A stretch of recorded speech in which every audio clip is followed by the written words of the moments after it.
Bien-aimés dans le Christ, que la grâce de Jésus-Christ notre Seigneur, l'amour de Dieu le Père et la puissance du Saint-Esprit descendent maintenant sur nous pour nous aider à méditer cette parole afin qu'elle puisse porter du fruit dans notre vie pour la plus grande gloire de Dieu et le salut de nos âmes.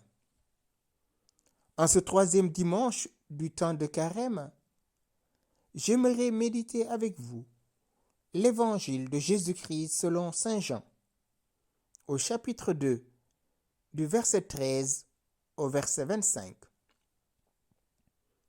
Comme la Pâque juive était proche, Jésus monta à Jérusalem.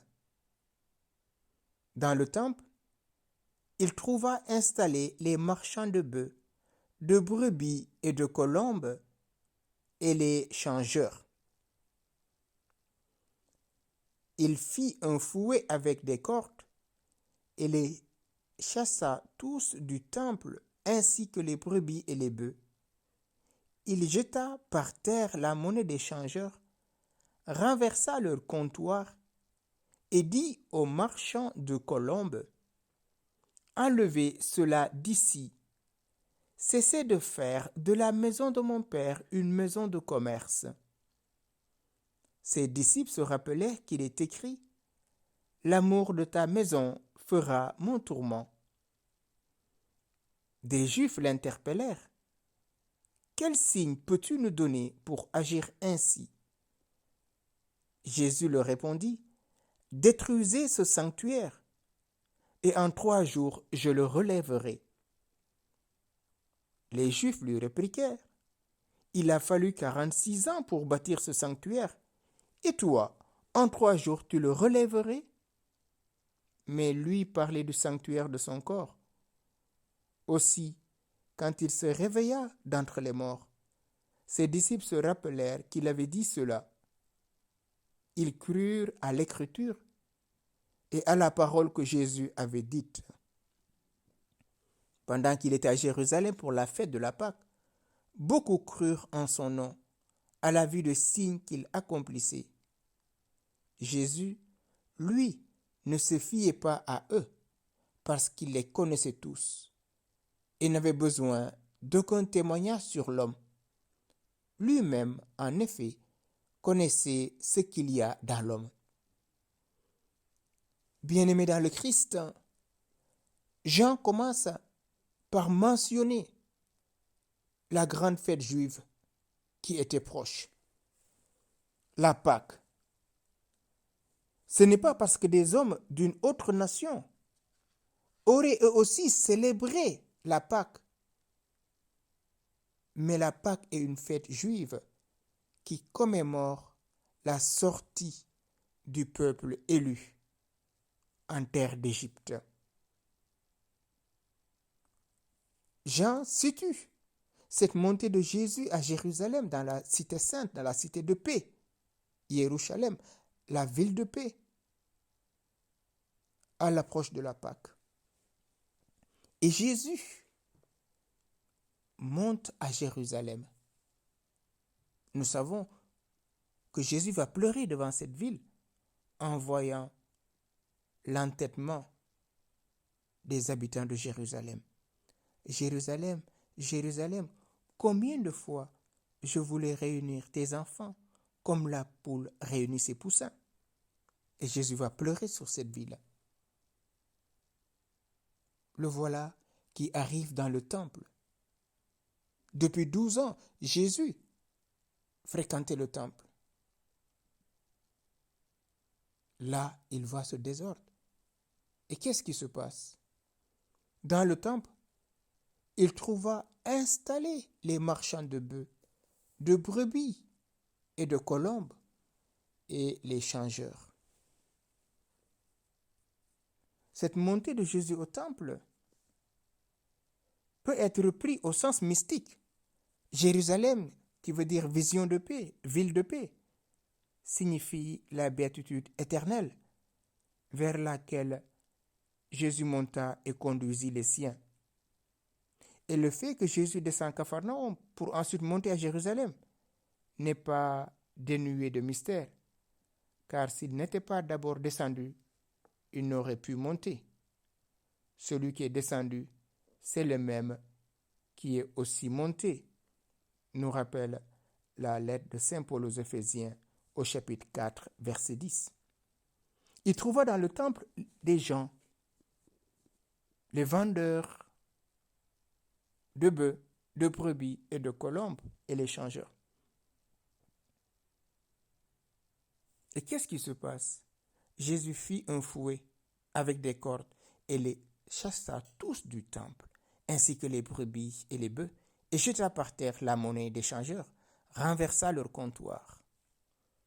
Quel acte de violence, vu de l'extérieur! Le temple est ordonné à l'adoration. C'est le lieu où réside Dieu au milieu de son peuple. Pour accomplir ce précepte, ceux qui habitaient près du temple amenaient les animaux avec eux. Mais ceux qui venaient de loin ne pouvaient pas, de leur maison, amener des animaux. Parce que les pasteurs d'Israël ne comprennent rien. Ils se détournent pour suivre leur propre chemin. Chacun suit son avarice, du plus grand au plus petit, nous rappelle Isaïe 56, verset 11. Or, Dieu avait ordonné dans la loi qu'en certaines solennités, on immolait au Seigneur tel ou tel animal. Et voilà la raison pour laquelle on trouvait dans le parvis du temple les bœufs, les brebis, les colombes. Ceux qui n'avaient pas les moyens achetaient une paire de tourterelles, une paire de colombes. Et voilà ce pourquoi ces animaux étaient là. À cet effet, ils faisaient exposer dans le temple, c'est-à-dire dans les parvis du temple. Il trouva dans le temple des gens qui vendaient les bœufs, les brebis et les colombes. Jean mentionne cela pour nous montrer que selon la loi pouvait être offert au Seigneur en sacrifice, le bœuf et la brebis. Et une troisième espèce, c'est-à-dire le sacrifice des pauvres, la colombe ou la tourterelle. À travers les bœufs, les brebis et les colombes, on peut retrouver, ou bien à travers les bœufs, les brebis et les changeurs, on peut trouver les trois concupiscences. Les bœufs, c'est pesant, c'est lourd. Les brebis, il y a une certaine innocence, une certaine naïveté, même pourrait-on dire. Et les changeurs, il y a une certaine ruse. On trouve les trois concupiscences de la chair, la vanité et l'orgueil. Jésus fit un fouet et les chassa tous du temple, ainsi que les brebis. Et il jeta par terre la monnaie des changeurs, et il renversa leur comptoir, et dit aux marchands de colombes, enlevez cela d'ici. Jésus demande aux marchands de colombes d'enlever cela ici. Or, il chasse les brebis, les bœufs, et renverse le comptoir des échangeurs.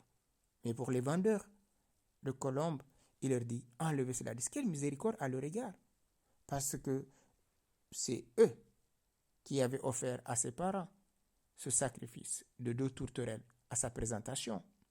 Peut-être Jésus se rappelle de cela et leur fait miséricorde. Il arrive également que certains prélats ou intendants des églises vendent bœufs, brebis et colombes, non pas ouvertement, mais par simonie, comme le dira saint Thomas en commentant ce passage. Cessez de faire de la maison de mon Père une maison de commerce. Nous tous, nous pouvons faire de la maison de Dieu un lieu de commerce. Bien sûr, les prêtres peuvent demander de l'argent pour tel ou tel sacrement, et même parfois en abuser. Ceux qui exercent telle ou telle mission dans l'Église peuvent soutirer de l'argent à des innocents. Oui, peut-être on ne soutire pas de l'argent, mais on fait prévaloir notre autorité, notre pouvoir. Oui, ici c'est moi qui fais la quête, ici c'est moi qui fais la lecture, c'est tel choral qui doit chanter, c'est tel. Et là, on commence à entraîner la division dans l'Église de Dieu. Ses disciples se rappelèrent, cessez de faire de la maison de mon Père une maison de commerce. Et ses disciples se rappelèrent qu'il avait écrit l'amour de ta maison fera mon tourment. L'amour de Dieu fait la tourment de Jésus, parce que le cœur du Père, d'où quitte tout l'amour pour le Fils. Celui-ci est mon Fils bien-aimé, en qui j'ai mis tout mon amour. Tout l'amour du cœur du Père est dans le cœur du Fils. C'est pour cela que le cœur du Fils brûle d'amour, en voyant le sanctuaire devenir un centre commercial. Le lieu de l'adoration devient un lieu d'échange, un lieu de commerce. Et Jésus ne se laisse pas déranger. Au contraire, il met tout dehors. Les Juifs l'interpellèrent. Quel signe peux-tu nous donner pour agir ainsi? Ils veulent savoir un signe parce qu'ils voient cet homme qui se donne une autorité et qui exerce une autorité qu'ils ne connaissent pas. Parce qu'il y a très longtemps qu'aucun prélat n'a rectifié ce désordre dans le temple. Même le grand prêtre, personne n'a réagi. Et voilà que Jésus vient. Il va mettre de l'ordre. Détruisez ce sanctuaire. Et moi, en 3 jours, je le relèverai. Ce sanctuaire dont il parlait, bien sûr, ce n'est pas ce temple matériel, c'était son corps. C'était son propre corps. Ce sanctuaire, Hérode était en train de le refaire. Jésus dit, détruisez-le. Nous sommes les pierres vivantes pour une église vivante, frères et sœurs. C'est nous, le véritable sanctuaire. Malheureusement, nous laissons entrer dans notre cœur, dans notre corps, les brebis, les bœufs et d'autres formes de concupiscence. Mais lui parlait du sanctuaire de son corps. Nous sommes le sanctuaire de Dieu et l'Esprit de Dieu habite en nous, nous rappelle le Saint Paul. En chassant tous ces bêtes du temple, Jésus donna aussi à entendre que le temps était proche où les sacrifices de la loi devaient cesser et où le vrai culte de Dieu devait être accompli dans le mystère de son corps livré. Lui, c'est à partir de son corps que le véritable sacrifice aura lieu. On n'a plus besoin des brebis, des boucs, des bœufs. Non, l'unique, c'est son corps. C'est pour cela quand il se réveilla d'entre les morts, c'est-à-dire quand il ressuscita, les disciples se rappelèrent qu'il avait dit cela et ils crurent en lui. 3 jours, je me relèverai. 3 jours, il va ressusciter. Jésus, au vu de tout cela, les disciples crurent en lui. Mais Jésus savait ce qu'il y avait dans le cœur de l'homme. Et il n'avait besoin d'aucun témoignage de la part d'un homme. Pourquoi? Parce qu'ils sont les cœurs et les reins. Il est venu nous révéler l'amour du Père. Oui, frères et sœurs, Jésus, aujourd'hui, veut demeurer en chacun de nous. Il veut entrer dans le sanctuaire que nous sommes. Car l'Esprit de Dieu habite en nous, nous sommes le sanctuaire de Dieu. Demandons à l'Esprit Saint la grâce en ce temps de carême de nous convertir, de laisser Jésus venir habiter dans notre cœur, de laisser Jésus venir purifier ce qui a besoin d'être purifié, car sans lui, nous ne pouvons rien faire. Par ignorance, nous avons laissé le péché s'installer en nous. Nous sommes dans la complaisance de telle ou telle chose que nous savons qui n'est pas bien, pourtant nous l'entretenons. Telle ou telle relation avec telle ou telle femme mariée ou tel homme marié, nous continuons de l'entretenir. Tel péché que je continue de commettre. En ce temps de carême, demandons à l'Esprit Saint la force de vivre selon le cœur de Dieu. Demandons à l'Esprit Saint de venir nous fortifier. Qu'il soit notre force pour que notre vie ne soit plus à nous-mêmes, mais à Jésus qui est mort et ressuscité pour nous. Peut-être, mon frère, ma sœur, tu as laissé le péché demeurer en toi, au point que tu es découragé. Tu as du mal à croire que Dieu t'a pardonné. Tu as du mal à avancer sur ton chemin de guérison. Maintenant, laisse Jésus te visiter par la puissance de l'Esprit Saint. Peut-être la maladie t'a cloué au lit. On vient de diagnostiquer telle ou telle maladie que tu as. Laisse maintenant le Saint-Esprit brûler tout cela dans son feu divin. Lui, tu luttes depuis des temps contre tel ou tel péché et pourtant tu succombes toujours au point de te complaire à ce péché. Laisse maintenant le Saint-Esprit venir mettre la lumière dans ce péché. Tu attends un enfant qui n'arrive pas. Tu attends un mari ou une épouse qui n'arrive pas. Tu es consterné, découragé. Laisse maintenant Jésus venir ouvrir les portes du salut pour toi. Oh Yeshua, toi qui as nettoyé le sanctuaire pour restaurer l'adoration, viens nettoyer le sanctuaire que je suis. Donne-moi maintenant de recevoir ton Esprit Saint.